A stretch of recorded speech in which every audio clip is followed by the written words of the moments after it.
Hello, this is the Jay Show, and this is Dr. Jay Smith here in London. We're going to be talking about something that's, well, I'm going to have Beth Grove, who is my expert on gender issue. You did your master's degree in gender of Islam. This is your area of expertise, and we're going to be talking about something that is rather controversial, maybe certainly difficult for Muslims to hear. What is it we're going to talk about today? Yeah, we're going to be zeroing in on a Quranic verse, chapter 2 of the Quran. And there's a very rather troubling verse in there. And a lot of Muslims themselves have trouble with this particular verse.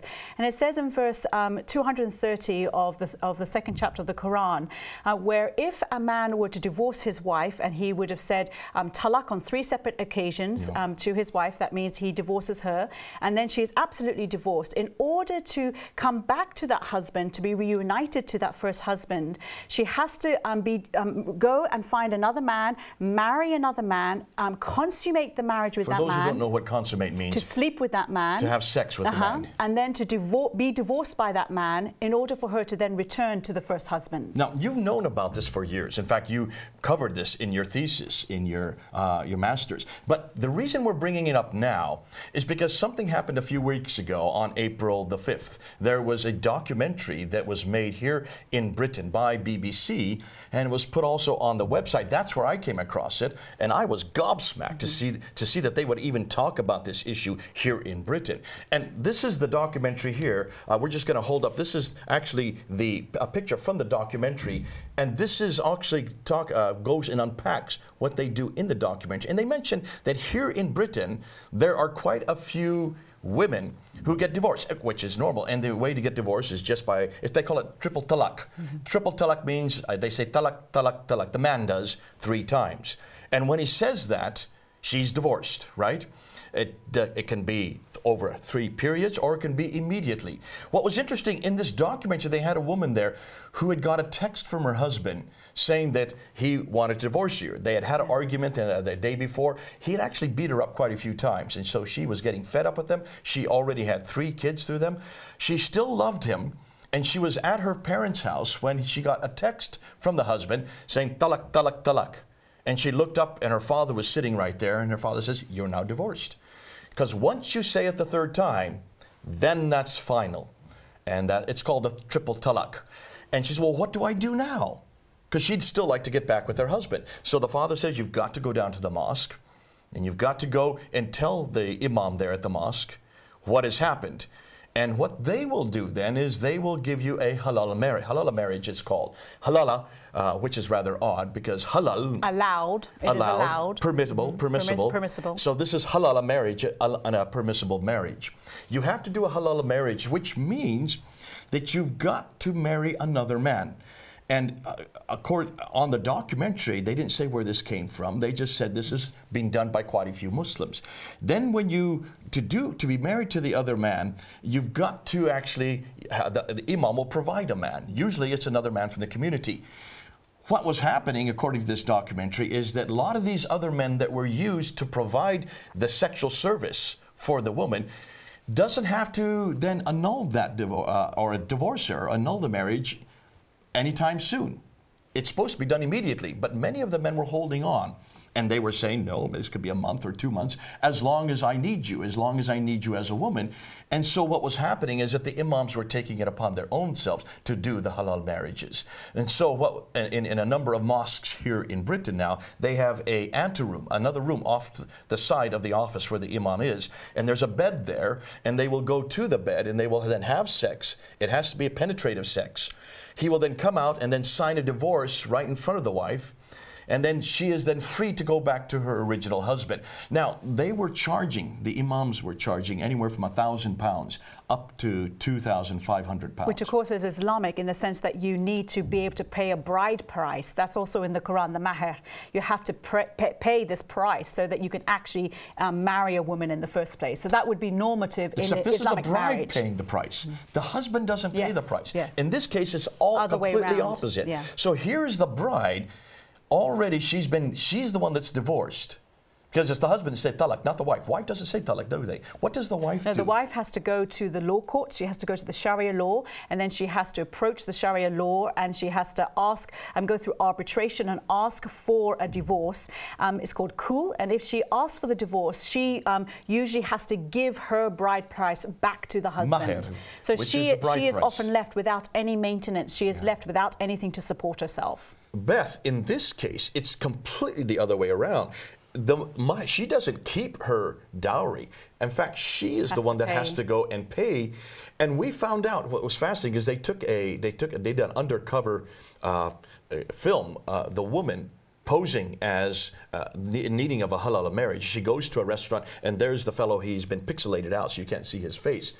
He's from the Pakistani community here in Britain, and he's going to be the man that does the halal marriage for her. And he's saying, "Listen, we'll come and we'll go to a hotel and we'll book a room there. You will pay for the room, obviously. She'll have to pay for the room, and it'll cost between $2,500. It could be as much as £6,000." He was saying, and he was saying that he could. And she said, "Well, how long does this go?" And she said, "Well, until we decide, maybe a few months." So he was already intimating that this would continue on, this marriage would continue on for a few months until he got tired of her. That would certainly feed into the muta and misya marriage practice that's in Islam, that's also supported by Muhammad in the Sirah Rasulullah in his biography, where when they were at war, they were able to then take on other wives temporarily because they were away from their wives now. And that practice still happens in both Sunni and Shia Islam. In Shia Islam, it's called muta marriage, and in Sunni Islam, it's called misya marriage. Okay, so now we have this practice, halala marriage, or nikah halala is the way it's now. You see it. If you put nikah halala on YouTube, you will find quite a few videos. Here in the West, you'll find both the secular press and also modern Muslims or Muslims who've been born and raised in Britain. They're trying to say that this practice has nothing to do with Islam. That this practice is not found in the Quran. This practice is cursed by Muhammad and Allah and has nothing to do with Islam. And that's why we need to address it. And there's this scholar. I'll just put up her picture here. You can see this scholar here. Her name is Khola Hassan. They brought her on to this onto the BBC. And they asked her about this, and she was aghast. She was indignant, and she said very clearly that this is illegal. This is not Islamic. It has nothing to do with Islam. And she was the expert, which is fascinating to me, because the man who was in charge of the BBC never asked her, well, then where does this come from? If it has nothing to do with Islam, if this is anathema, if it's so abhorrent to even her, then how is it that so many Muslims are practicing it? Why is it in Pakistan it's quite normal? And why is it here in Britain there are a number of mosques now where the imams are participating in these halala marriages so that the woman can go back to her previous husband, her first husband? We certainly know that later exegetes who translate the Quran in the last few hundred years find this practice abhorrent. They don't support this practice. Before you get to that, it's fascinating to me. There's nothing in this BBC documentary about the Quran. But that's what happens whenever Islam ever hits the news, be it something to do with a terrorist attack, be it to be an abuse against a woman or halala marriage and so on. Our media outlets don't understand the source or the roots of where these practices come from. And for those of you who are watching this, I would encourage you to go up to BBC and just put in "the women who sleep with a stranger to save their marriage." That's the title of the article that's on BBC. Go, you won't find it. In fact, when I first saw it on Wednesday night last week, it was there at 2 o'clock in the morning, actually Thursday morning. I quickly pulled it down, downloaded it, and sent it out to all of our team. The next morning, 5 hours later, about 7 o'clock in the morning, I went online to see if it was there. It had been on the front page on BBC. You know where they have the most popular stories? Yes. It was the most popular story, even above Trump. It out-Trumped Trump. And I was fascinated that this was right at the top of the list. When I went the next morning, Thursday morning around 7 o'clock, I looked and looked. I couldn't find it. It wasn't on the front page. It was no longer on the most popular stories. Popular stories do not go out of fashion that quick. Yeah. So I had to actually type it in.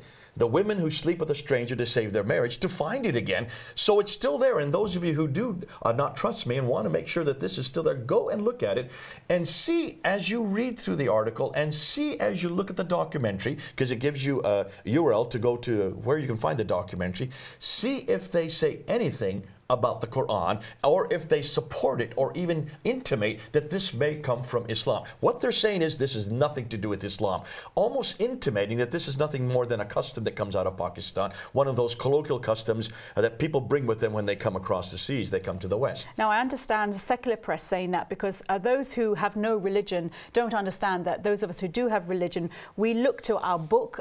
For the Muslim, that is the Quran. For the Christian, that is the New Testament. And we look to our man. For Muslims, that is Muhammad. And for those of us who are Christian, it's God who came to us to walk with us, and that's the Lord Jesus Christ. So we look to the book and the man, as you always say. And the secular press doesn't understand that whole idea. But Khola Hassan should understand. Yes, Muslims should understand that. For the Quranic councils and the Quranic courts, she should have known where to look. Why is it you know this, Beth? You have this as part of your thesis. And where is it you went to in the Quran to unpack this? Chapter 2, verse 230. In fact, it's quite interesting when you look at the Quran that the whole teaching on divorce comes before marriage. Chapter 4 is the chapter you go to on marriage. Chapter 2 is the chapter you go to on divorce. We're going to take and actually look at and open up the Quran. I want to read from the Quran to really see what it says. So I'm going to open up to Surah 2, Ayah 230. This is from Halala and Khan, starting with 230 and then going on to 231. So if a husband divorces his wife,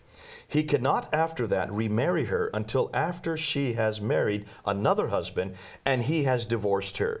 In that case, there is no blame on either of them if they reunite, provided they feel that they can keep the limits ordained by Allah. Such are the limits ordained by Allah, which he makes plain to those who know, and Allah is exalted in power.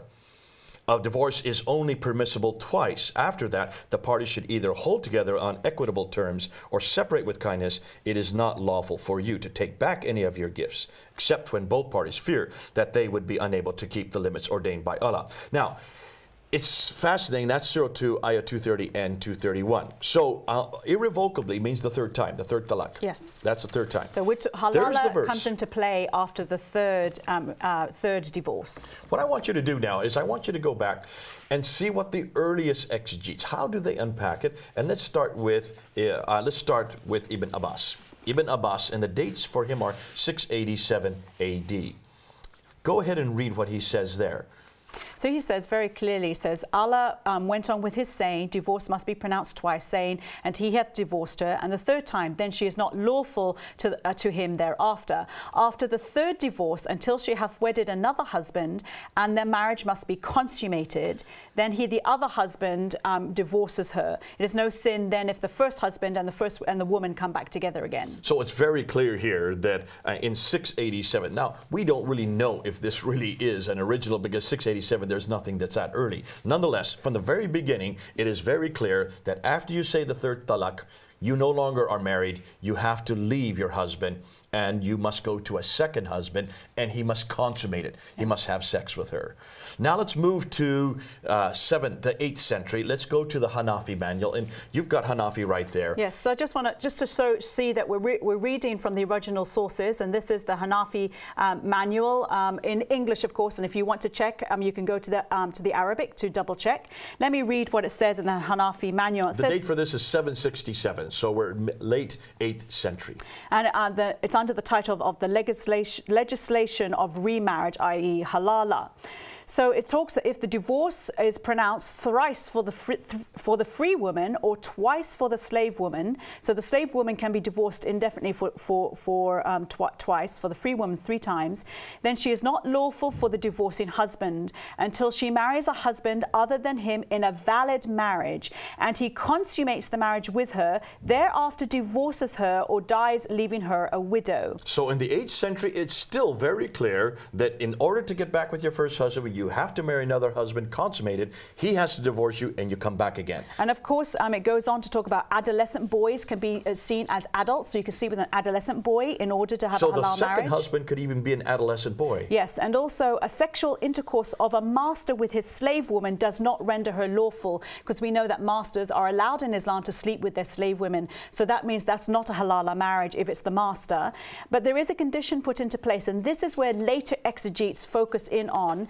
They say when someone marries her with the condition of rendering halal, so if your intention is to make her halal, then it is disapproved. And if he divorces after having sexual intercourse with her, she becomes lawful for the first husband. Oh dear, okay. So the intention is what later exegetes focus on. But again, that's not what the Quran teaches. This is what... Let's move on, because now we're still in, we want to move up to the 9th century. We're going to go with Shafi, with the Shafi school of law. These are fiqh. This is not hadith. This is not tafsir. This is not takhriq. This is not sirah. This is fiqh. For those of you who don't know, these are the 4 schools, law schools. You have the Shafi, the Hanafi, Hanbali, and Maliki. So now we're going to go to the Shafi school. What do they say in 820? And here it gets, you want me to read it as a male? Probably better if I as a male read it. Yes, please do. And I'm just going to hold it up. It's Al-Shafi Risala. This is the English version. You can check it in the Arabic. Okay. When a free man has pronounced a threefold divorce, the divorced wife is unlawful for him to remarry until she has married another husband in a valid marriage, and the new husband has copulated with her, which at minimum means that the head of his erect penis fully enters her vagina. Now, that's hard for us to read. It's not something you normally talk about. They're getting very specific here. Yes. It has to be a full copulation. It can't just be a casual one. So it's very clear that there must be sexual intercourse. Absolutely. In this case, Shafi is very, very clear. When a husband divorces his wife with a threefold divorce during his deathbed illness, she does not inherit the material. So even, that's interesting, because Shafi goes on and says basically that if, for instance, you don't like your wife and you realize that you may have more than one wife, you can say talaq on your deathbed and she gets none of the inheritance. So you can even use talaq as a means of manipulation as to where your inheritance goes. Yeah. Horrendous when you stop and think what that means to the woman. Yeah. Let's move on. So we've done 820. Now let's move to 870. We're still in the 9th century, in the late 9th century, and we're coming to Al-Bukhari. Now this is the hadith. Al-Bukhari, you're going to do Sahih Al-Bukhari, and you're going to use volume 7. So Sahih Bukhari, volume 7. Again, check the Arabic and the English. And this has both Arabic and English, so we can read both. I'm going to read it in the English. And we're looking at we're looking at the Book of Divorce, and it is hadith number 5265. And this is narrated by Aisha. Jay, that is very important, because Aisha is considered authoritative, especially when it comes to issues on women. She's the favorite wife of Muhammad. Yes. And when it comes to issues on women, she is important. Considered to be the authority on this. Okay, so that's why you're pointing this out. And remember, we said earlier that you always go back to the book and the man. So now we're going to go to an example of Muhammad. What did Muhammad think about all this? So we've looked at some of the Islamic law. Now we're going to go to Muhammad himself. And these are his sayings. Yes, this is a story. Preserved by Bukhari and Muslim. Whether we like that or not, whether we agree with that or not, Muslims believe that these are sahih. That means they're perfect. You do not criticize, you do not critique. And certainly this is an authoritative hadith. So narrated by Aisha, a man divorced his wife and she married another man who proved to be impotent, and divorced her. She could not get her satisfaction from him, and after a while he divorced her. Then she came to the Prophet and said, "O Allah's Messenger, my first husband divorced me, and then I married another man who entered upon me to consummate his marriage, but he proved to be impotent," i.e. he couldn't actually consummate the marriage, he couldn't sleep with her, "and did not approach me except once, during which he benefited nothing from me. Can I remarry my first husband in this case?" Allah's Messenger said, "It is unlawful to marry your first husband till the other husband consummates his marriage with you." Regardless of whether he's impotent or not, you still go ahead with the sexual act. You have to be able to have slept with that man, and this is according to Muhammad himself, in order for her to be divorced and then to go back to the first husband. So I hope people are watching. Have you noticed we've now gone to the 7th century, we've gone to the 8th century, we're now into the 9th century. We're going to move now into the 11th century, and we're going to pick it up with Al-Qushayri. Al-Qushayri 1071, and it's right here on the page here, and I'll just read it. "A man finds it unbearable that his wife should marry another." So here suddenly there's a caution. If he divorces her, she shall not be lawful to him after that until she marries another husband. If he divorces her, then neither of them would be at fault to return to each other. And then he says, a man finds it unbearable that his wife should marry another. So God prevents him from choosing separation with the intention of keeping her from remarrying. He explains that she will not be lawful for him once he has separated from her until she does what he would find unbearable, and that is a second marriage. So he will be cautious as much as he is able in initiating divorce. Now suddenly there's a caution put in. Yes. And I'm saying, wait a minute. Yeah. Where's this caution coming from? Until you read the next paragraph. Take a look at the next paragraph. The allusion in it is that love's capture of the heart makes the endurance of every misery easy. For if after separating, the spouses feel regret for their lost union, and it's very flowery, and suddenly I realize this can't be from the 11th century. This has been redacted back onto Al-Qushayri. I would love to see if Al-Qushayri ever said this, because this is the first time that you're seeing a caution. Be careful. Don't go beyond the second talaq, because if you go beyond the second talaq, she's going to have to go with another man. You, the first male, you don't want to do the third time, and it's assuming that this is done over a long period of time.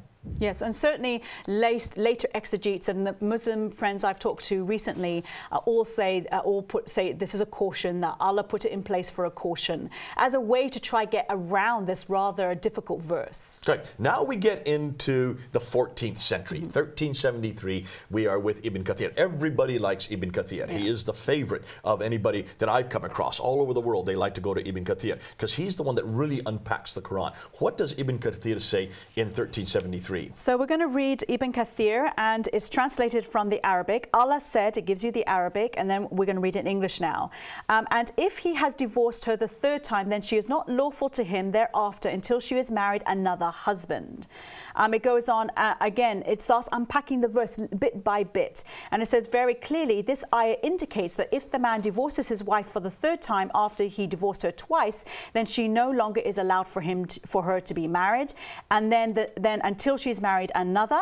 And Ibn Kathir goes on to talk about how she must consummate the marriage, because it talks about here, you have Allah's messenger said, when in relation to whether they consummate the marriage or not, Allah's messenger said, no, until he enjoys her usaila, so her sexual relations. And Al-Bukhari also reports this hadith, says Ibn Kathir. So they're accepting that Muhammad said you must have sexual relations with the second husband in order to go back to the first husband. What's fascinating is even here he refers back to Muslim and Bukhari and Sahih Bukhari. So Sahih Muslim and Sahih Bukhari. He's referring back to the 9th century. He's going back and is realigning what he believes with that which the hadith writers, compilators write in the 9th century. He certainly reports a similar story, potentially a different one, or similar story about a lady, the wife of Rifa'a, who also was divorced, and there was a very interesting scenario with this wife,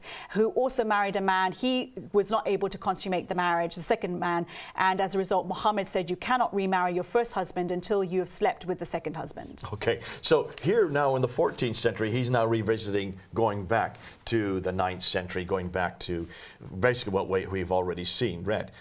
Al-Qushayri is interesting. The fact that in the 11th century, he seems to be asking and looking for caution.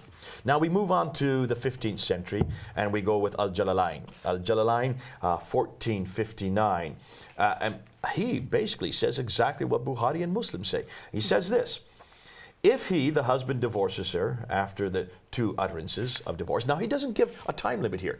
It could be immediate. Have you noticed? None of them have said a long time limit. The only one that intimates there might be a time limit between the first and second and third is Al-Qushayri, 1078, sorry. So he says, she shall not be lawful to him after that, after the 3rd utterance of divorce, until she marries another husband who has sexual intercourse with her, as reported by the 2 sheikhs, Bukhari, again referring back to Bukhari. They go back to Bukhari and Muslim again. If he, the second husband, divorces her, then neither of them would be at fault, that is the woman and her first husband, to return to each other in wedlock. Now, can you see there's a problem here? We now are right back to the 9th century, yet this is the 15th century, 1459, midway through the 15th century. Because, Jay, depending on who the exegete is, it all depends on who is really reading their original stories, who goes back to the Book of the Man.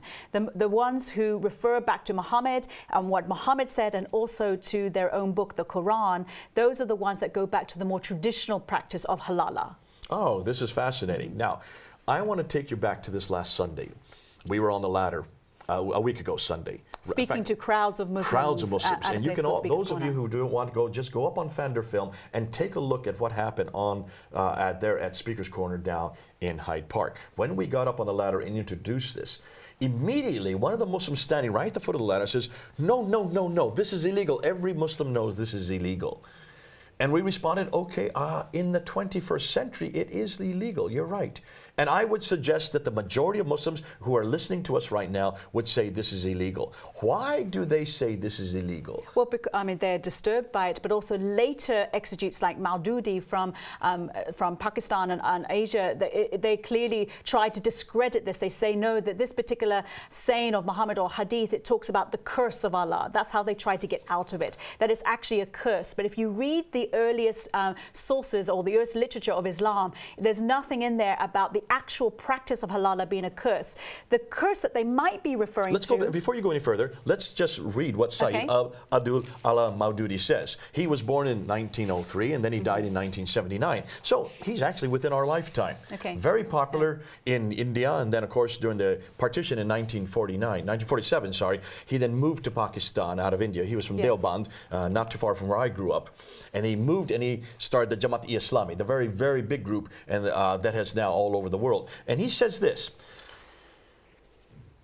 authentic traditions warn against any prearranged scheme that a certain man should marry a certain divorced woman with the understanding that he would divorce her again to enable the former husband to remarry his divorced wife. This shall be an unlawful act, and such a marriage shall be no marriage at all, but adultery.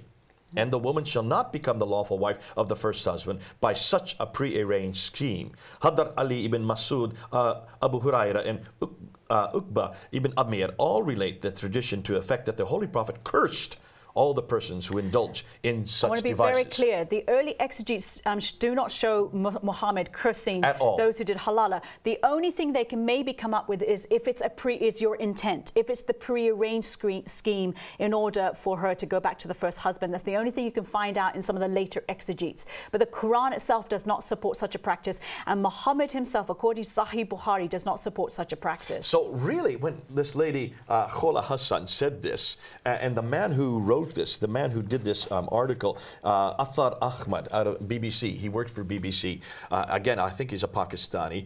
Both Ahmad and also Hassan, the two of them, really do believe that this is adultery, really do believe that this is heinous, really do believe that this is not Islamic, really do believe that it's not Islamic, because they would be going to Maududi. They would be going to the last century, the 20th century exegetes. And in the 20th century, especially because this is caused such a furore around the Western world, because of the contact with the West, and I would say because of their contact with Christianity, being in India, the contact with the British Raj and everything that has implied, the implications of that, you can see why Maududi has considered this to be anathema, that this is adultery, that this is a curse, that Muhammad never did it. That's the narrative they have to go with. So people like Hassan and Ahmed, the fellow that did this documentary, I can understand why they would come to this conclusion, as did the man at the foot of the ladder. He was very clear that this is wrong. He was very clear that this is heinous. Muhammad clearly supports halala, and as does the Quran. Muhammad taught that certainly the wife of Rifa'ah must consummate the marriage with the second husband before she can go back to the first. So we know Muhammad supported halala marriage. When people try to say it's a curse, it's because of what this does to the woman, what it does to the marriage, and also the idea that it becomes a prearranged scheme or it's adultery. That may be where the idea of a curse comes in play. But Muhammad doesn't seem to talk about that. Muhammad says, yes, you must, to put it in a little nutshell, Muhammad does support halala marriage. He does support that practice. He doesn't talk about the practice or call it a curse, but he does support the practice of halala. Ibn Abbas, Sahih Muslim, Al-Bukhari, Ibn Kathir, Jalalain, they all support. Schools of law. All of them, the Hanbali and the Shafi schools, they all support halala marriages. Yes. Only Kushairi that we could find from 1078, which looks more like a redaction because it's such flowery language, and then of course Maududi in the last century. So can you understand the difficulty? Remember what we said on the ladder. We turned toward this man and we said to this man, okay, if you really believe that that it is adultery, and you really believe that this is illegal and this is a curse, then what is it doing in the Quran? Yes. What's it doing in this book? What are you going to do with these verses? What are you going to do with this verse? Should we tear it out? Should we get rid of it? Are you going to therefore not pay attention to it? You can't. It's there. It's black and white in the Quran. And are you going to go against Allah himself? This is supposed to be the eternal book of Islam. Muslims say it's the eternal word of God. Yeah, yeah. Therefore, are they going against Allah's eternal word? And that's a very dangerous thing to do if you're a Muslim. And we would say that these types of verses show really the handprint of human beings, Beth, because this is not a moral God. I'm so glad that we have a real moral God. Yes. I'm so glad we don't have verses like that in the Bible. I'm so glad that we don't even have to have this kind of discussion when we talk about Jesus Christ. Yeah. We go back to our Lord and scriptures, our book. Yeah. Is there anything that you can even come close to that could conceivably come close to what we're talking about here? Not at all. Jesus in the New Testament puts marriage, absolutely, it's so valuable. It is very difficult to divorce in Christianity. It's certainly, if there is immorality, there is place for divorce. But in Christianity, marriage is put on such an important place because God knows how divorce destroys families, how it hurts human beings. And so God talks about how marriage means that a man and a woman come together and they become one flesh, and it becomes a picture of Christ, the Lord Jesus Christ, and his relationship with the church. This intimate, deep relationship that a man and a husband and a wife have together actually signifies the kind of relationship God has with his people. Ephesians 5:25 says that, and we can go right to the very beginning in Genesis 2, which talks about a man and a woman come together to become one. The two become one. And this is right through Jesus' references. He references it over and over again, compares himself as a husband to his wife, and that a husband should be willing to die for his wife in Ephesians 5. We see in 1 Corinthians 7 the whole ethos of what a marriage is about, and that a husband's body is equal to a wife's body. But more than that, go Jay, together. when you look at halala marriage, it seems to imply that Islamic marriage, the main core theme of Islamic marriage is purely just sex. Now, that's important in marriage, absolutely, but is it the main point? No, it's one of the gifts of marriage, but it's not the main point. Okay, we need to stop it there, but this is so good. I hope you're listening to what Beth and I have brought up today. For Muslims, this is going to be difficult to hear. But remember, you don't have to stop with this book. In fact, don't use this book. It's got lots of problems. This is just one of them. I'm so glad that we can come back to the Bible in the person of Jesus Christ and know what real marriage is about. This is Jay here in London. This is the Jay Show. Over and out.